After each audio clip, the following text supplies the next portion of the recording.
Final thoughts. I would like to share some final thoughts with you. The main reason I wrote this book, and the reason it has remained a bestseller since 2000, was to share insights into how increased financial intelligence can be used to solve many of life's common problems.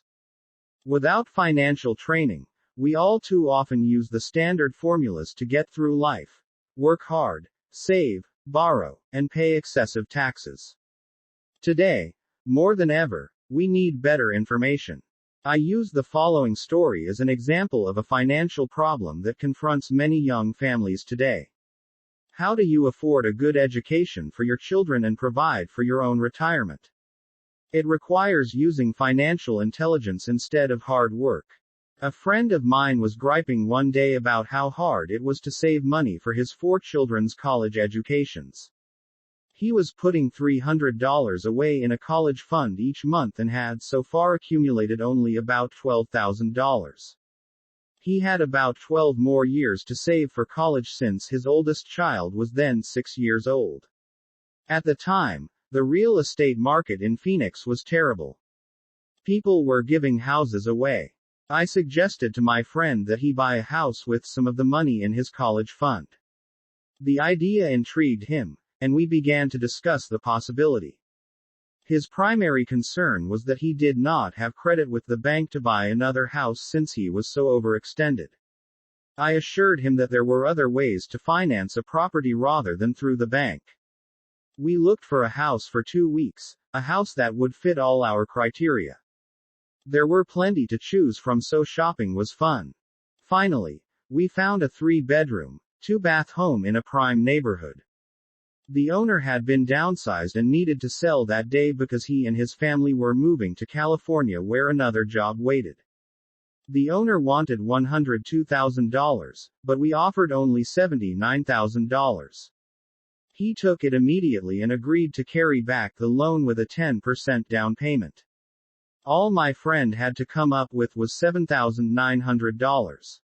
As soon as the owner moved, my friend put the house up for rent. After all expenses were paid, including the mortgage, he put about $125 in his pocket each month. His plan was to keep the house for 12 years and let the mortgage get paid down faster by applying the extra $125 to the principal each month. We figured that in 12 years, a large portion of the mortgage would be paid off and he could possibly be clearing $800 a month by the time his first child went to college. He could also sell the house if it had appreciated in value. 3 years later, the real estate market greatly improved in Phoenix and he was offered $156,000 for the same house by the tenant who lived in it. Again, he asked me what I thought. I advised that he sell it, using a 1031 tax-deferred exchange. Suddenly, he had nearly $80,000 to operate with. I called another friend in Austin, Texas, who then moved this tax-deferred capital gain into a mini storage facility. Within 3 months, he began receiving checks for a little less than $1,000 a month, which he then poured back into the college fund. A couple of years later, the mini warehouse sold, and he received a check for nearly $330,000 as proceeds from the sale. He rolled those funds into a new project that would now generate over $3,000 a month in income, again, going into the college fund. He is now very confident that his goal will be met easily. It only took $7,900 to start and a little financial intelligence. His children will be able to afford the education they want, and he will then use the underlying asset, wrapped in his legal entity, to pay for his retirement. As a result of this successful investment strategy, he will be able to retire early. Thank you for reading this book. I hope it has provided some insights into utilizing the power of money to work for you. Today, we need greater financial intelligence to simply survive. The idea that it takes money to make money is the thinking of financially unsophisticated people. It does not mean that they're not intelligent. They have simply not learned the science of money making money. Money is only an idea. If you want more money, simply change your thinking. Every self-made person started small with an idea, and then turned it into something big. The same applies to investing. It takes only a few dollars to start and grow it into something big. I meet so many people who spend their lives chasing the big deal, or trying to amass a lot of money to get into a big deal, but to me that is foolish. Too often I have seen unsophisticated investors put their large nest egg into one deal and lose most of it rapidly. They may have been good workers, but they were not good investors. Education and wisdom about money are important. Start early. Buy a book. Go to a seminar. Practice. Start small. I turned $5,000 cash into a $1 million asset, producing $5,000 a month cash flow in less than 6 years. But I started learning as a kid. I encourage you to learn, because it's not that hard. In fact, it's pretty easy once you get the hang of it. I think I have made my message clear. It's what is in your head that determines what is in your hands. Money is only an idea. There is a great book called Think and Grow Rich. The title is not Work Hard and Grow Rich. Learn to have money work hard for you, and your life will be easier and happier. Today, don't play it safe. Play it smart. The 3 incomes in the world of accounting. There are 3 different types of income. 1. Ordinary earned. 2. Portfolio. 3. Passive. When my poor dad said to me, go to school, get good grades, and find a safe, secure job, he was recommending I work for earned income. When my rich dad said, the rich don't work for money. They have their money work for them, he was talking about passive income and portfolio income. Passive income, in most cases, is income derived from real estate investments. Portfolio income is income derived from paper assets such as stocks and bonds. Portfolio income is the income that makes Bill Gates the richest man in the world, not earned income.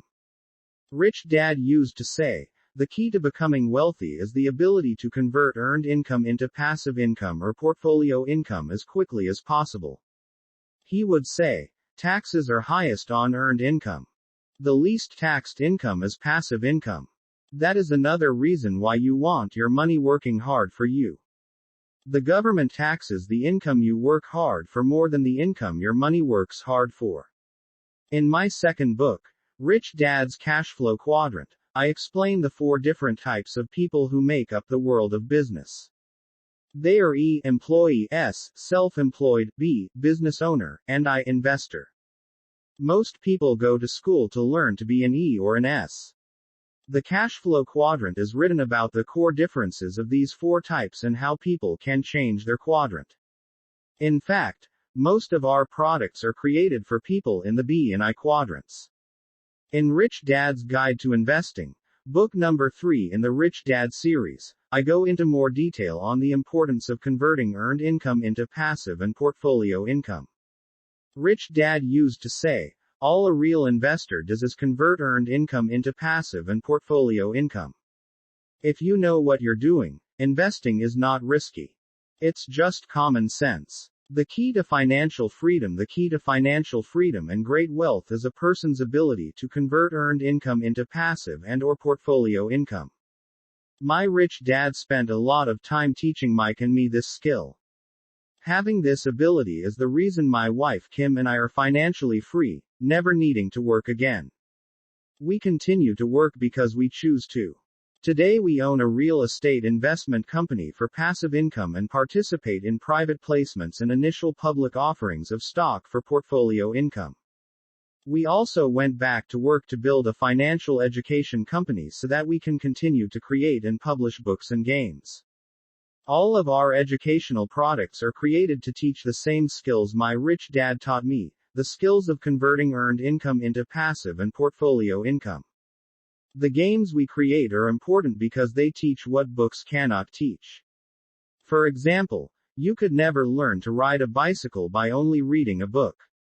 Our cash flow games for adults and cash flow for kids game are designed to teach players the basic investment skills of converting earned income into passive and portfolio income. They also teach the principles of accounting and financial literacy. These games are the only educational products in the world that teach people all of these skills simultaneously. You can play Cashflow Classic. Cashflow 202 is the advanced on the web at version of Cashflow 101, and www.richdad.com requires the game board from 101, as in learn to convert well as a full understanding of 101, earned income into before it can be played. Cashflow Passive and or 101 and Cashflow for Kids Portfolio Income teach the principles of fundamental investing. Cashflow 202 teaches the principles of technical investing. Technical investing involves advanced trading techniques such as short selling, call options, put options, and straddles. A person who understands these advanced techniques is able to make money when the market goes up, as well as when the market comes down.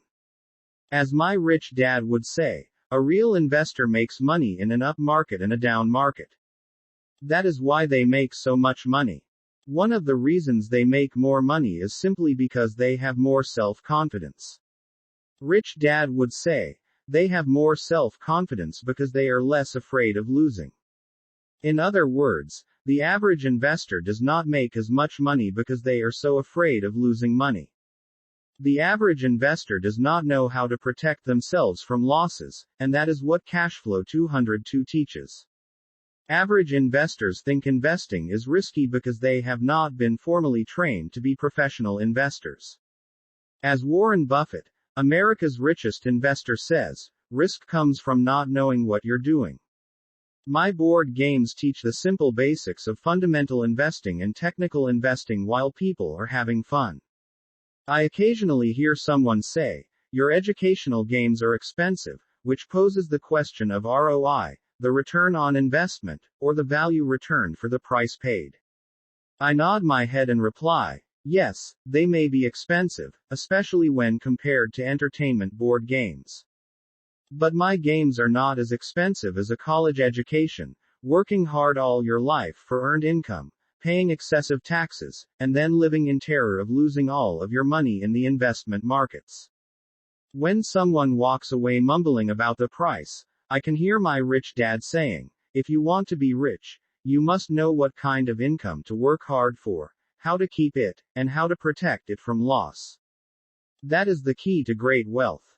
Rich dad would also say, if you do not understand the differences in those three incomes and do not learn the skills on how to acquire and protect those incomes, you will probably spend your life earning less than you could and working harder than you should. My poor dad thought a good education, a good job, and years of hard work were all you needed to be successful. My rich dad also thought a good education was important. But to him it was also important that Mike and I know the differences in the three incomes and what kind of income to work hard for. To him, that was basic financial education. Knowing the differences in the three incomes and learning the investment skills of how to acquire the different incomes is basic education for anyone who strives to acquire great wealth and achieve financial freedom, a special kind of freedom that only a few will ever know. As Rich Dad states in lesson number 1, the rich do not work for money. They know how to have money work hard for them. Rich Dad said, ordinary earned income is money you work for, and passive and portfolio income is money working for you. Knowing that little difference has been significant in my life. Or, as Robert Frost ends his poem, and that has made all the difference. Take action. All of you were given two great gifts, your mind and your time. It is up to you to do what you please with both. With each dollar bill that enters your hand, you, and only you, have the power to determine your destiny. Spend it foolishly, and you choose to be poor. Spend it on liabilities, and you join the middle class. Invest it in your mind and learn how to acquire assets, and you will be choosing wealth as your goal and your future. The choice is yours, and only yours. Every day with every dollar, you decide to be rich, poor, or middle class. Choose to share this knowledge with your children, and you choose to prepare them for the world that awaits. No one else will. You and your children's future will be determined by choices you make today, not tomorrow. I wish you great wealth and much happiness with this fabulous gift called life. Robert Kiyosaki. What is your life's goal? What do you want to be when you grow up? That is a question most of us have been asked. I had many interests as a kid, and it was easy to choose. If it sounded exciting and glamorous, I wanted to do it. I wanted to be a marine biologist, an astronaut, a marine, a ship's officer, a pilot, and a professional football player. I was fortunate enough to achieve 3 of those goals: a Marine Corps officer, a ship's officer, and a pilot. I knew I did not want to become a teacher, a writer, or an accountant. I did not want to be a teacher because I did not like school. I did not want to be a writer because I failed English twice. And I dropped out of my MBA program because I could not stand accounting. Ironically, now that I have grown up, I have become everything I never wanted to become. Although I disliked school, today I own an education company. I personally teach around the world because I love teaching. Although I failed English twice because I could not write, today I am best known as an author. My book, Rich Dad Poor Dad, was on the New York Times bestsellers list for over 7 years and is one of the top 3 best-selling books in the United States. The only books ahead of it are The Joy of Sex and The Road Less Traveled. Adding one more irony, Rich Dad Poor Dad and My Cashflow board game are a book and a game about accounting, another subject I struggled with. So what does this have to do with the question, what is your goal in life? The answer is found in the simple, yet profound, statement by a Vietnamese monk, Thich Nhat Hanh: the path is the goal. In other words, finding your path in life is your goal in life. Your path is not your profession, how much money you make, your title, or your successes and failures. Finding your path means finding out what you were put here on this earth to do. What is your life's purpose?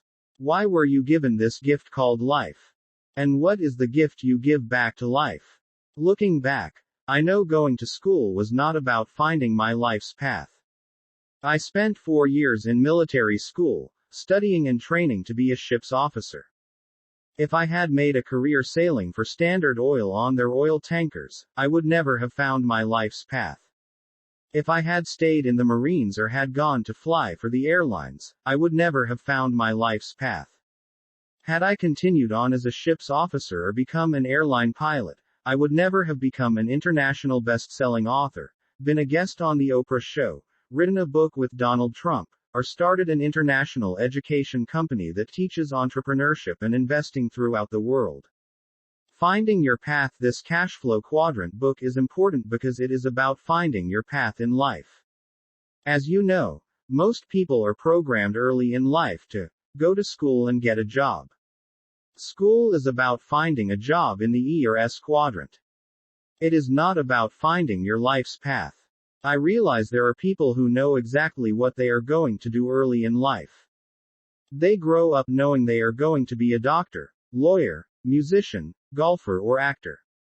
We have all heard about child prodigies, kids with exceptional talents. Yet you may notice, these are professions, not necessarily a life's path. So how does one find their path in life? My answer is, I wish I knew. If I could wave my magic wand and your life's path would magically appear, I would. Since I do not have a magic wand nor can I tell you what to do, the best thing I can do is tell you what I did. And what I did was trust my intuition, my heart, and my guts. For example, in 1973, returning from the war, when my poor dad suggested I go back to school, get my higher degrees, and work for the government, my brain went numb, my heart went heavy and my gut said, no way. When he suggested I get my old job back with Standard Oil or fly for the airlines, again my mind, heart, and gut said no. I knew I was through sailing and flying, although they were great professions and the pay was pretty good. In 1973, at the age of 26, I was growing up. I had followed my parents' advice and gone to school, received my college degree, and had 2 professions, a license to be a ship's officer and a license to fly. The problem was, they were professions and the dreams of a child. At the age of 26, I was old enough to know that education is a process. For example, when I wanted to be a ship's officer, I went to a school that turned out ship's officers. And when I wanted to learn to fly, I went to Navy flight school, a 2-year process that turns non-pilots into pilots. I was cautious about my next educational process. I wanted to know what I was going to become before I started my next educational process. Traditional schools had been good to me. I had achieved my childhood professions. Reaching adulthood was confusing because there were no signs saying, "This is the way." I knew what I didn't want to do, but I did not know what I wanted to do. It would have been simple if all I wanted was a new profession. If I had wanted to be a medical doctor, I would have gone to medical school. If I had wanted to be a lawyer, I would have gone to law school. But I knew there was more to life than just going to school to gain another professional credential. I did not realize it at the time, but at 26 years of age, I was now looking for my path in life, not my next profession. A different education in 1973, in my last year of active duty flying for the Marine Corps when I was stationed near home in Hawaii, I knew I wanted to follow in my rich dad's footsteps. While in the Marines, I signed up for real estate courses and business courses on the weekends, preparing to become an entrepreneur in the B and I quadrants. At the same time, upon a friend's recommendation of a friend, I signed up for a personal development course, hoping to find out who I really was. A personal development course is non-traditional education because I was not taking it for credits or grades. I did not know what I was going to learn, as I did when I signed up for real estate courses. All I knew was that it was time to take courses to find out about me. In my first weekend course, the instructor drew this simple diagram on the flip chart. Physical, mental, emotional, spiritual. With the diagram complete, the instructor turned and said, "To develop into a whole human being, we need mental, physical, emotional, and spiritual education." Listening to her explanation, it was clear to me that traditional schools were primarily about developing students mentally. That is why so many students who do well in school do not do well in real life, especially in the world of money. As the course progressed over the weekend, I discovered why I disliked school. I realized that I loved learning, but hated school. Traditional education was a great environment for the students, but it was not the environment for me. Traditional education was crushing my spirit, trying to motivate me with the emotion of fear. The fear of making mistakes, the fear of failing, and the fear of not getting a job. They were programming me to be an employee in the E or S quadrant. I realized that traditional education is not the place for a person who wants to be an entrepreneur in the B and I quadrants. This may be why so many entrepreneurs never finish school. Entrepreneurs like Thomas Edison, founder of General Electric; Henry Ford, founder of Ford Motor Company; Steve Jobs, founder of Apple; Bill Gates, founder of Microsoft; Walt Disney, founder of Disneyland; and Mark Zuckerberg, founder of Facebook. As the day went on and the instructor went deeper and deeper into these 4 types of personal development, I realized I had spent most of my life in very harsh educational environments. After 4 years at an all-male military academy and 5 years as a Marine pilot, I was pretty strong mentally and physically. As a Marine pilot, I was strong emotionally and spiritually, but all on the macho male development side. I had no gentle side, no female energy. After all, I was trained to be Marine Corps officer, emotionally calm under pressure, prepared to kill, and spiritually prepared to die for my country. If you ever saw the movie Top Gun starring Tom Cruise, you get a glimpse into the masculine world and bravado of military pilots. I loved that world. I was good in that world. It was a modern-day world of knights and warriors. It was not a world for wimps. In the seminar, I went into my emotions and briefly touched my spirit. I cried a lot because I had a lot to cry about. I had done and seen things no one should ever be asked to do.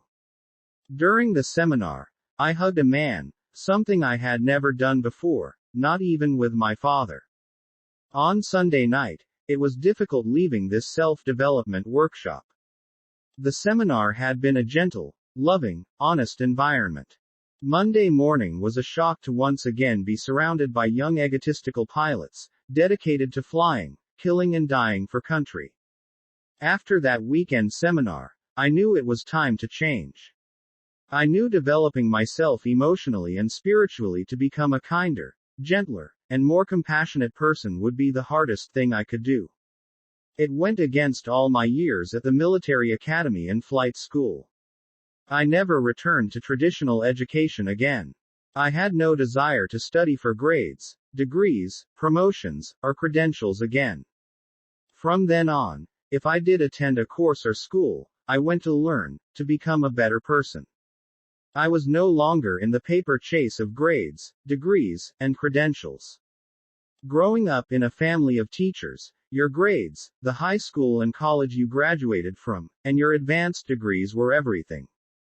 Like the medals and ribbons on a Marine pilot's chest, advanced degrees and brand name schools were the status and the stripes that educators wore on their sleeves. In their minds, people who did not finish high school were the unwashed, the lost souls of life. Those with master's degrees looked down on those with only bachelor degrees. Those with a PhD were held in reverence. At the age of 26, I knew I would never return to that world. Editor's note. In 2009, Robert received an honorary PhD in entrepreneurship from prestigious San Ignacio de Loyola in Lima, Peru. The few other recipients of this award are political leaders, such as the former president of Spain. Finding my path. I know some of you are now asking, why is he spending so much time talking about non-traditional education courses? The reason is, that first personal development seminar rekindled my love of learning, but not the type of learning that is taught in school. Once that seminar was over, I became a seminar junkie, going from seminar to seminar, finding out more about the connection between my body, my mind, my emotions, and my spirit. The more I studied, the more curious about traditional education I became. I began to ask questions such as, why do so many kids hate school? Why do so few kids like school? Why are many highly educated people not successful in the real world? Does school prepare you for the real world? Why did I hate school but love learning? Why are most schoolteachers poor? Why do schools teach us little about money? Those questions led me to become a student of education outside the hallowed walls of the school system. The more I studied, the more I understood why I did not like school and why schools failed to serve most of its students, even the students. My curiosity touched my spirit, and I became an entrepreneur in education. If not for this curiosity, I might never have become an author and a developer of financial education games. My spiritual education led me to my path in life. It seems that our paths in life are not found in our minds. Our path in life is to find out what is in our hearts. This does not mean a person cannot find their path in traditional education. I am sure many do. I am just saying that I doubt I would have found my path in traditional school. Why is a path important? We all know people who make a lot of money, but hate their work. We also know people who do not make a lot of money and hate their work. And we all know people who just work for money. A classmate of mine from the Merchant Marine Academy also realized he did not want to spend his life at sea. Rather than sail for the rest of his life, he went to law school after graduation, spending 3 more years becoming a lawyer and entering private practice in the S quadrant. He died in his early 50s. He had become a very successful, unhappy lawyer. Like me, he had 2 professions by the time he was 26. Although he hated being a lawyer, he continued being a lawyer because he had a family, kids, a mortgage, and bills to pay. A year before he died, I met him at a class reunion in New York. He was a bitter man. All I do is sweep up behind rich guys like you. They pay me nothing. I hate what I do and who I work for. Why don't you do something else? I asked. I can't afford to stop working. My first child is entering college. He died of a heart attack before she graduated.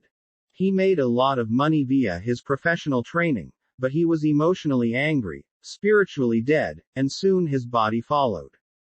I realize this is an extreme example. Most people do not hate what they do as much as my friend did. Yet it illustrates the problem when a person is trapped in a profession and unable to find their path.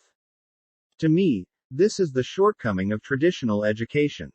Millions of people leave school, only to be trapped in jobs they do not like. They know something is missing in life. Many people are also trapped financially, earning just enough to survive, wanting to earn more but not knowing what to do.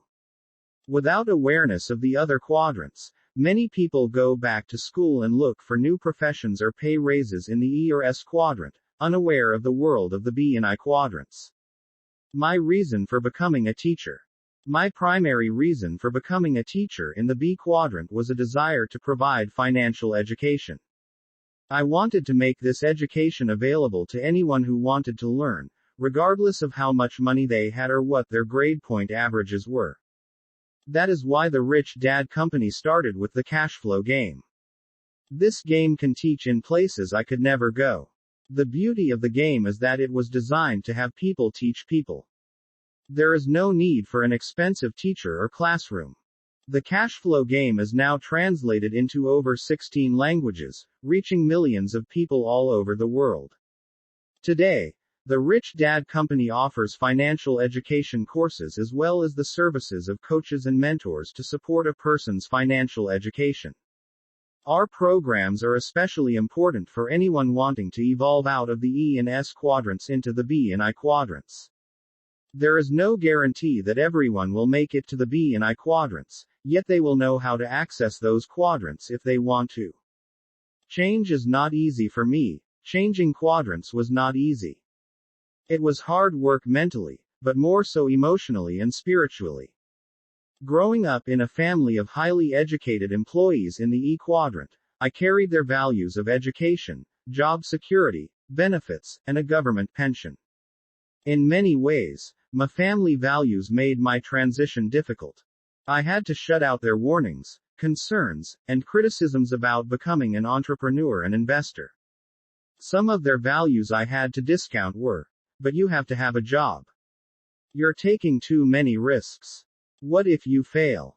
Just go back to school and get your master's degree. Become a doctor. They make a lot of money. The rich are greedy. Why is money so important to you? Money won't make you happy. Just live below your means. Play it safe. Don't go for your dreams. Diet and exercise. I mention emotional and spiritual development because that is what it takes to make a permanent change in life. For example, it rarely works to tell an overweight person, just eat less and exercise more. Diet and exercise may make sense mentally, but most people who are overweight do not eat because they are hungry.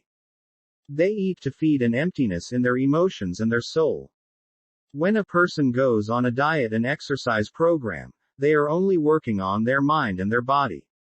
Without emotional development and spiritual strength, the overweight person may go on a diet for 6 months and lose a ton of weight, only to put even more weight back on later. The same is true for changing quadrants.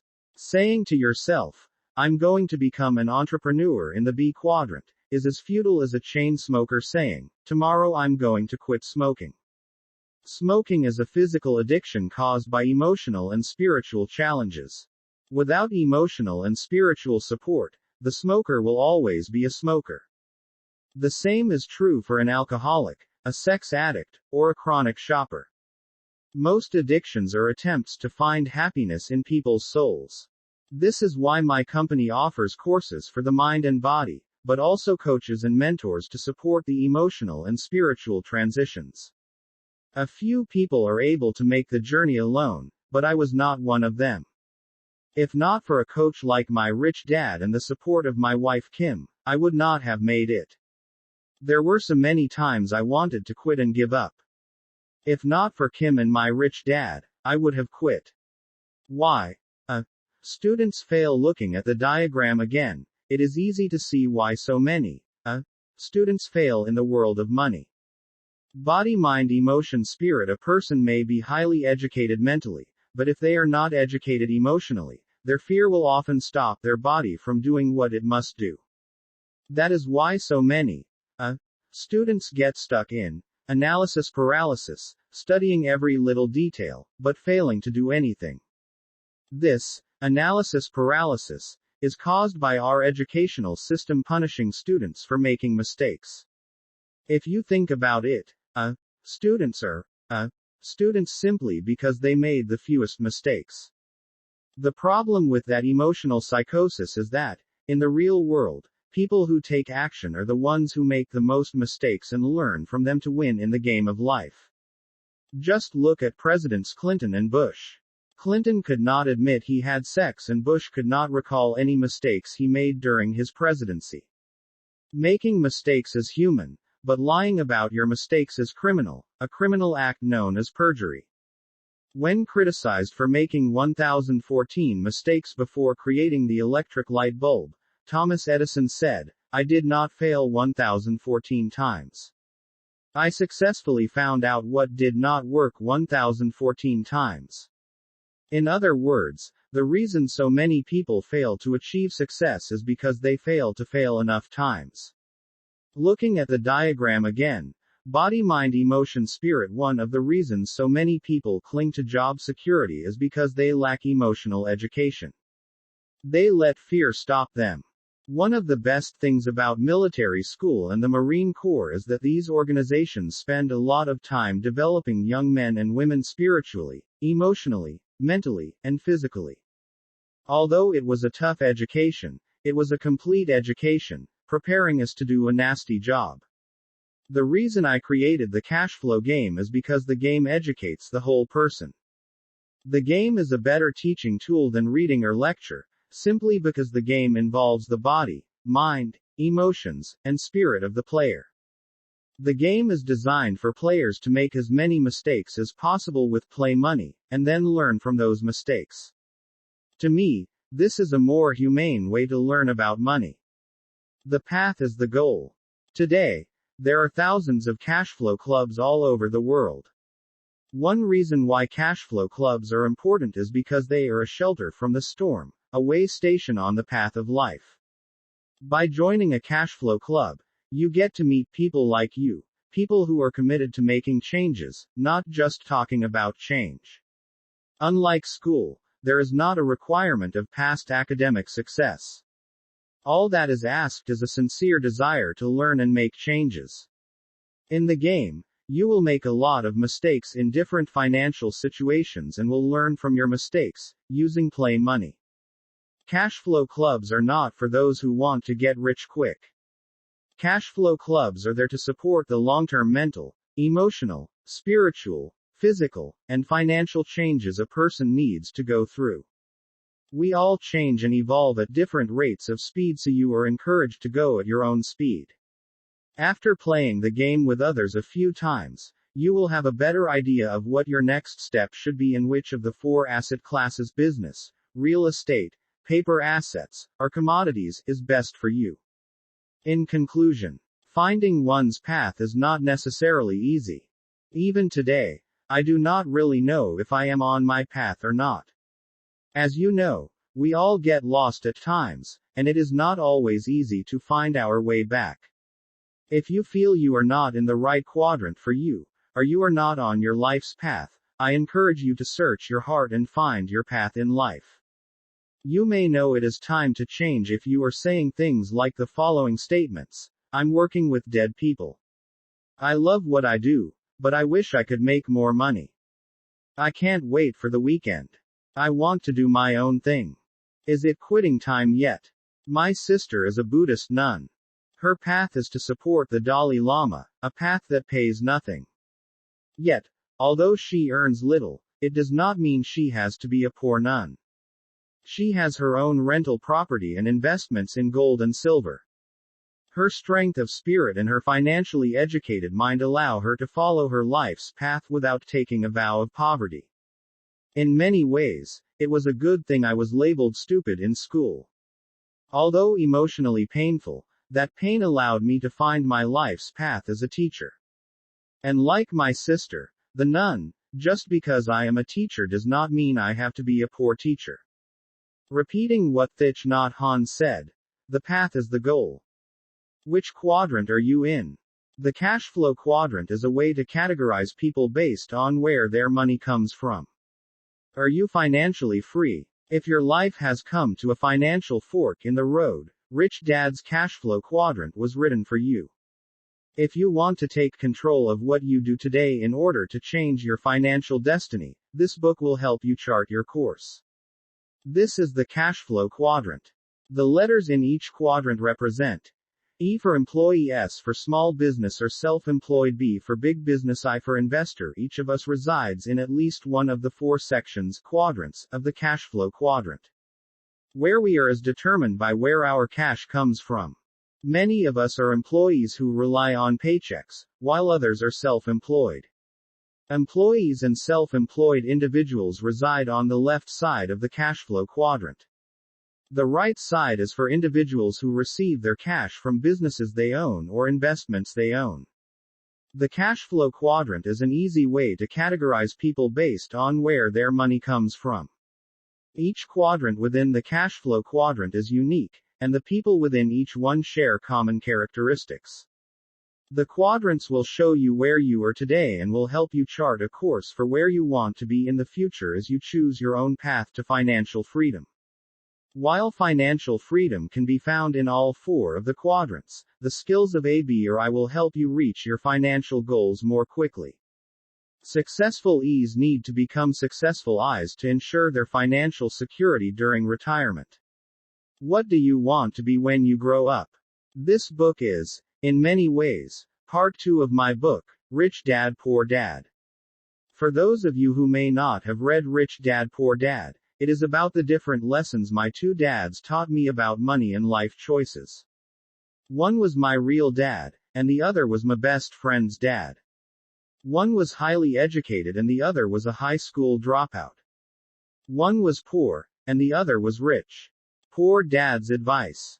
Growing up, my highly educated, but poor, dad always said, go to school, get good grades, and find a safe, secure job. He was recommending a life path that looked like this. School. Poor dad recommended that I become either a well-paid E, employee, or a well-paid S, self-employed professional, such as a medical doctor, lawyer, or accountant. My poor dad was very concerned about a steady paycheck, benefits, and job security. That's why he was a well-paid government official, the head of education for the state of Hawaii. Rich dad's advice. My uneducated, but rich, dad offered very different advice. He said, go to school, graduate, build businesses, and become a successful investor. He was recommending a life path that looked like this: school. This book is about the mental, emotional, and educational process I went through in following my rich dad's advice. Who is this book for? This book is written for people who are ready to change quadrants, especially for individuals who are currently in the E and S categories and are contemplating moving to the B or I category. This book is for people who are ready to move beyond job security and begin to achieve financial security. It's not an easy life path, but the prize at the end of the road, financial freedom, is worth the journey. When I was 12 years old, Rich Dad told me a simple story that guided me to great wealth and financial freedom. It was his way of explaining the difference between the left side of the cash flow quadrant, the E and S quadrants, and the right side, or the B and I quadrants. The story goes like this. Once upon a time there was this quaint little village. It was a great place to live except for one problem. The village had no water unless it rained. To solve this problem once and for all, the village elders asked contractors to submit bids to deliver water to the village on a daily basis. 2 people volunteered to take on the task, and the elders awarded the contract to both of them. They felt that a little competition would keep prices low and ensure a backup supply of water. The first person who won the contract, Ed, immediately ran out, bought 2 galvanized steel buckets and began running back and forth to the lake which was a mile away. He immediately began making money as he labored morning to dusk, hauling water from the lake with his 2 buckets. He would empty them into the large concrete holding tank the village had built. Each morning he had to get up before the rest of the village awoke to make sure there was enough water for the people. It was hard work, but he was very happy to be making money and for having one of the 2 exclusive contracts for this business. The second winning contractor, Bill, disappeared for a while. He wasn't seen for months, which made Ed very happy, since he had no competition. Instead of buying 2 buckets to compete with Ed, Bill wrote a business plan, created a corporation, found 4 investors, employed a president to do the work, and returned 6 months later with a construction crew. Within a year, his team had built a large volume stainless steel pipeline which connected the village to the lake. At the grand opening celebration, Bill announced that his water was cleaner than Ed's water. Bill knew that the villagers had complained about the water's lack of cleanliness. Bill also announced that he could supply the village with water 24 hours a day, 7 days a week. Ed could only deliver water on weekdays because he didn't want to work on weekends. Then Bill announced that he would charge 75% less than Ed did for this higher quality, more reliable water. The villagers cheered and immediately ran for the faucet at the end of Bill's pipeline. In order to compete, Ed immediately lowered his rates by 75%, bought 2 more buckets, added covers to his buckets and began hauling 4 buckets each trip. In order to provide better service, he hired his 2 sons to give him a hand on the night shift and on weekends. When his boys went off to college, he said to them, "Hurry back because someday this business will belong to you." For some reason, his 2 sons never returned. Eventually, Ed had employees and union problems. The union demanded higher wages and better benefits and wanted its members to only haul 1 bucket at a time. Meanwhile, Bill realized that if this village needed water, then other villages must need water too. He rewrote his business plan and went off to sell his high-speed, high-volume, low-cost, clean water delivery system to villages throughout the world.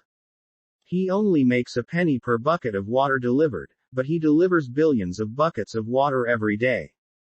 Whether he works or not, billions of people consume billions of buckets of water, and all that money pours into his bank account. Bill developed a pipeline to deliver money to himself, as well as water to the villages. Bill lived happily ever after. Ed worked hard for the rest of his life and had financial problems forever after. The end. That story about Bill and Ed has guided me for years. It has assisted me in my life's decision-making process. I often ask myself, am I building a pipeline or hauling buckets? Am I working hard, or am I working smart? And the answers to those questions have made me financially free. That is what this book is about. It's about what it takes to become a B and an I. It's for people who are tired of hauling buckets and are ready to build pipelines for cash to flow into their pockets. This book is divided into 3 parts. Part 1. The first part of this book focuses on the core differences between people in the 4 quadrants. It shows why certain people gravitate to certain quadrants and often get stuck there without realizing it. It will help you identify where you are today in the quadrant and where you want to be in 5 years. Part 2. The second part of this book is about personal change. It's more about who you have to be, instead of what you have to do. Part 3. The third part of this book explains how to find success on the right side of the cash flow quadrant. I will share more of my rich dad's secrets on the skills required to be a successful B and I. It will help you choose your own path to financial freedom. Throughout Rich Dad's cash flow quadrant, I continue to stress the importance of financial intelligence.